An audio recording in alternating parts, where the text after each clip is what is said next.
పహల్గామ్లో జరిగిన ఉగ్రదాడి నేపథ్యంలో భారత ప్రభుత్వం పాక్ జాతీయులను దేశం విడిచి వెళ్లాలని ఆదేశించింది. ఈ సందర్భంగా సత్యసాయి జిల్లా ధర్మవరంలో పాక్ జాతీయురాలు ఉన్న విషయం వెలుగులోకి వచ్చింది.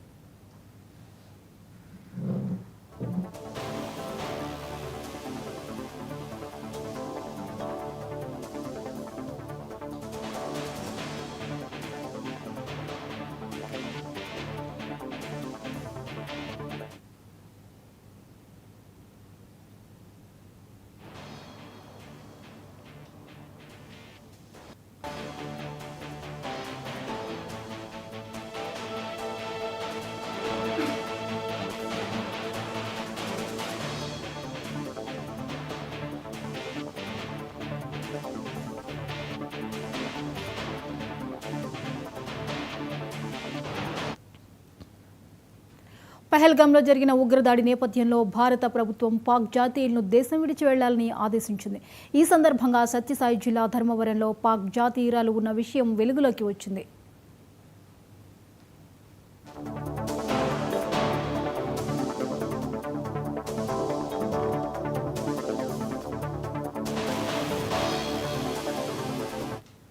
కర్ణాటకలోని బళ్ళారికి చెందిన మెహబూబ్ పీరన్ దేశ విభజన సమయంలో పాక్ వెళ్లిపోయారు. అక్కడే ఆయనకి 2 కుమారులు 2 కుమార్తెలు జన్మించారు. చిన్న కుమార్తెను జీనత్ పీరన్ను ధర్మవరంలోని చెల్లెలు కుమారుడు రఫీక్ అహ్మద్కిచ్చి 1989లో వివాహం చేశారు. ఈ జంటకు మొదటగా కుమారుడు పుట్టాడు. 1998లో జీనత్ రెండోసారి గర్భం దాల్చిన సమయంలో పాకిస్తాన్లోని తండ్రికి ఆరోగ్యం బాగాలేకపోవడంతో చూసేందుకు పాక్ వెళ్లారు. అదే సమయంలో కార్గిల్ యుద్ధం మొదలవడంతో తిరిగి వచ్చేందుకు పరిస్థితులు అనుకూలించలేదు. అదే సమయంలో జీనత్ పీరన్కు కాన్పు జరిగి రంసా రఫీక్ జన్మించింది.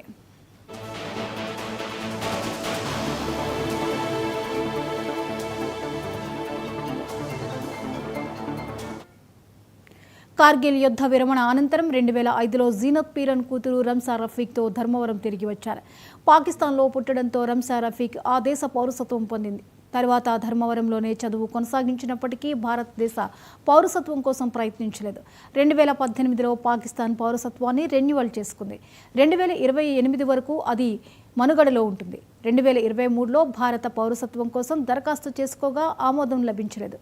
పహల్గామ్ ఉగ్రదాడితో ఈ వివరాలు వెల్లడయ్యాయి. సొంత మేనమామ మా అమ్మ తమ్ముళ్ళు వచ్చేసి 48లో ఆయన వెళ్ళిపోయారు అనమాట. వాళ్ళది బళ్ళారి నుండి ఈడ ఎండపూర్కి వచ్చి ఆయన ఆర్ట్స్ కాలేజీలో డిగ్రీ కంప్లీట్ చేసుకొని సెంట్రల్ ఎక్సైజ్ డిపార్ట్మెంట్లో ఆయన ఇన్స్పెక్టర్గా జాబ్ చేస్తున్నాడు బళ్ళారిలోనే. ఇంకా వాళ్ళ ఫ్రెండ్ సర్కిల్లో అంతా పోతా ఉంటే వాళ్ళతో పాటు ఆయన కరాచీకి వెళ్ళాడు. అక్కడ సెటిల్ ఆడే సెటిల్ అయినాడు. మళ్ళీ మా తాతలు వీళ్ళు వచ్చేసి ఈడే మ్యారేజ్ చేస్తారు. మా అత్త వచ్చేసి ఆండపూరే గుల్జార్పేట వాళ్ళది. మళ్ళీ ఆయన కూడా పిలిచిపోయినాడు. మళ్ళీ మా తాతని చిన్న 2 మామూలు ఉండేది వాళ్ళకంతా ఆయన ఆడే పిలిచిపోయి ఆడే సెటిల్ చేసుకున్నాడు. మనం గుర్తుగా మేనమామ కూతురు అనే ఉద్దేశంతో మా అమ్మ ఎప్పుడు బాధపడింది. మా అన్నోళ్ళు పెద్దోళ్ళు ఉంటారు కదా, నేను మా ఇంట్లో చిన్నోడిని, వాళ్ళ సలహా పైన మ్యారేజ్ చేసుకోవాల్సి వచ్చింది.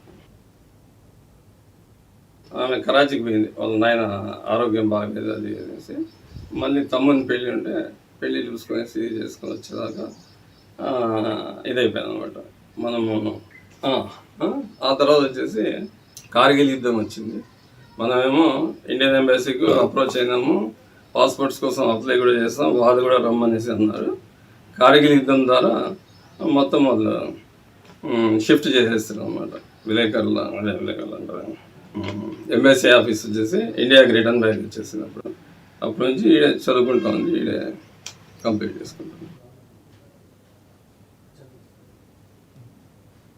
ఇవి ఇప్పటివరకు అప్డేట్స్. మరిన్ని అప్డేట్స్తో మళ్ళీ కలుద్దాం.